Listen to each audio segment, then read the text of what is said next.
শীঘ্রই আপনাদের জন্য নতুন একটা জিনিস নিয়ে হাজির হয়ে যাব। তো আজকে হচ্ছে আমাদের এটা টেস্ট পারপাস চলছে যে আসলে এই আপনাদের যেই জিনিসগুলি আমরা দিব সেটা আসলে টেকসই হবে কীরকম বা গ্রানটা কেমন থাকবে সব কিছু আসলে আগের থেকে তো আর দেওয়া যায় না। আগে আমরা নিজেরা বুঝি, তারপরে হচ্ছে আপনাদেরকে প্রোভাইড করি।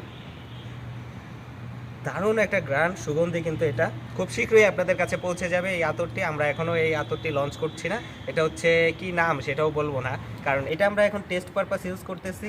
আমরা আগে নিজেরা ইউজ করব, তারপর কিন্তু আপনাদের দিব। আসলে আমরা চাই না কেউ নিয়ে প্রতারণার শিকার হোক বা কেউ নিয়ে ঠকে যাক, এরকম চাই না। তাই আমরা কিন্তু আগে টেস্ট করব, তারপর হচ্ছে আপনাদের প্রোভাইড করব। খুব শীঘ্রই কিন্তু আমাদের আতর চলে আসতেছে। কি আতর, কয়েকটা ভেরিয়েন্ট আতর আসবে খুব শীঘ্রই। আর আমি এখানে কেন সেটাও বলি, আজকে আসছে হচ্ছে বইমেলায় আসার পরে দেখি যে 3টার আগে নাকি গেট খুলবে না। এই অশান্তির কারণে এখন রমনা পার্কে বসে আছি। তো এই ফাঁকে ভাবলাম যে একটা ভিডিও করেই ফেলি।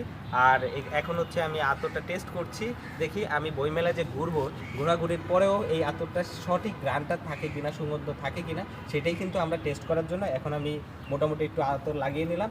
এখন বাজে কয়টা, মোটামুটি 1:45 বাজে। এরপরে বইমেলায় ঘুরবো, ধুলাবালিতে ঘুরবো টুরবো, তারপরে দেখবো আসলে এই এতটা সব ঠিকঠাক থাকে কিনা। ঠিকঠাক থাকলে তো ভালো, আপনারা পেয়ে যাবেন। আর ঠিকঠাক না থাকলে তো এটা বাদ, নতুন কোনো কিছু আসবে, নতুন কোনো, কারণ কাস্টমারকে আমরা ভুল জিনিস দিব এটা কখনোই চাই না। ঠিক আছে।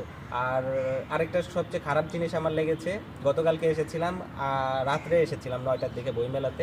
আসার পরে দেখি 8টা বাজে ক্লোজ হয়ে গেছে, ঢুকতে দিল না, এরকম একটা অবস্থা। কারণ সব ক্লোজ, সবাইকে বের করে দিচ্ছে। আর আজকে আবার সকাল সকালে এসে দেখি যে আজকেও ক্লোজ। কেন ক্লোজ? 3টার আগে নাকি খুলবে না, 3টার পরে খোলা শুরু করবে। তো এক একজন যে বলে যে বই বিক্রি হচ্ছে না, আমাদের সেল হচ্ছে না, এই হচ্ছে না, সেই হচ্ছে না, মানুষ বইমেলায় আসতেছে না। কেন আসবে, কিভাবে আসবে? টাইমিংটা তো বুঝতে হবে। এক একজন অফিস করে 6টা 7টা বেজে যায়, কিন্তু যারা বেসরকারি অফিস করে 7টার মতো বেজে যায়। তো 7টা বাজে অফিস শেষ করে তারপরে যে আসবে, দেখবে, বইমেলায় ঘুরবে, কীভাবে ঘুরবে? 8টা বাজে যদি ক্লোজ হয়ে যায়, আপনারা সব কিছু বের করে দেবেন, তাইলে ঘুরবে কখন? তার টাইম স্পেন্ড করবে কখন? আবার সকাল সকাল একটু আসবে, আইসা আমি চিন্তা করছি আমি আজকে অফিসে যাব, আইসা ঘুরতে ঘুরতে ঢুকতেই দিল না। কীভাবে ঘুরবো? 3টা বাজে খুলবে, তারপরে ঘুরে টুরে আজকে সারাদিন দেখা গেছে মাটি। অফিসে কখন যাবো তারও ঠিক নেই, এমন একটা পরিস্থিতি হয়ে গেছে। যাই হোক, অন্য টপিকে চলে গেছি। এখন এই সিস্টেমটা আসলে চেঞ্জ হইলে ভালো হতো, কারণ বাংলাদেশের মানুষ একটু ঘোরাঘুরি পছন্দ করে, কিন্তু এই জ্যামজট আর এই যে টাইম শিডিউলের কারণে এক একজন ঘুরতে পারে না। তো এক একজনের বই বিক্রি হবে কেমনে? এই বই বিক্রি এভাবেই শেষ হয়ে যাবে, কিছু করার নাই।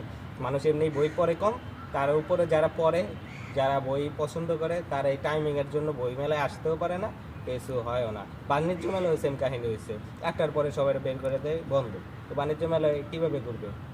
মোটামুটি তো 10টা 11টা এরকম টাইম থাকা উচিত ছিল। 11টা পর্যন্ত হইলে মানুষ বাসায় বাসায় চলে যাবে, 12টায় শেষ। পরের দিন আবার ডিউটি করবে, যে যার যার কাজে চলে যাবে। যাই হোক, অন্য টপিকে চলে গেছি। আমরা কিন্তু এটা আজকে প্র্যাকটিস দেখবো, টেস্ট দেখবো। টেস্ট দেখার পরে আপনাদেরকে হয়তো জানাবো, নাও জানাতে পারি, ঠিক নেই, আমাদের ভিতরেই থাকবে বিষয়টা। আর যদি ভালো হয় তখন আমরা নতুন এই আতরগুলি লঞ্চ করব। এটা আছে, আরও কিছু ভেরিয়েন্টের আতর আছে, এগুলো কিন্তু আমরা লঞ্চ করবো। তো ভালো থাকুন, সুস্থ থাকুন, পরবর্তীতে আবারও দেখা হবে ইনশাল্লাহ। দোয়া করবেন আমাদের জন্য।